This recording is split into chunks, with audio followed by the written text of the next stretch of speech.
ċifri tal-Eurostat juru li dawk li jaħdmu għal rashom f'Malta huma t-tieni l-akbar kuntenti u sodisfatti b'xogħolhom fost il-pajjiżi kollha tal-Unjoni Ewropea.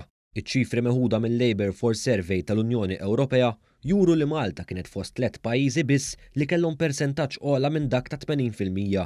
Kienet biss l-Iżvezja li kellha sitwazzjoni ftit aħjar minn ta' Malta persentaġġ ta' 83%. Fil-fatt, iċ-ċifri juru li 82% tas-self-employed f'Malta wieġbu li huma sodisfatti ħafna bis-sitwazzjoni tal-impjieg tagħhom. Malta kienet segwita mid-Danimarka, pajjiż Skandinavu ieħor persentaġġ ta' 81%. Ir-rata ta' Malta kienet ukoll 33% aħjar mill-medja tal-Unjoni Ewropea ta' 48%. Fil-bqija tal-pajjiżi Ewropej, ċifri kienu jvarjaw minn 30% għal 68%. L-inqas rata ta' self-employed sodisfatti b'xogħolhom kienu fil-Bulgarija, il-Portugal, Ċipru u r-Rumanija, persentaġġ li ma jaqbilx 30%.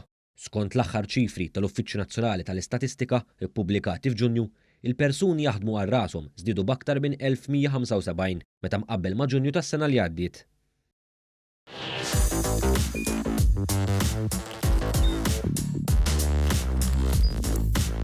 Idħol fuq one.com.mt u hemmhekk tista' tara l-programmi kollha li jxandru fuq One permezz ta' One Play.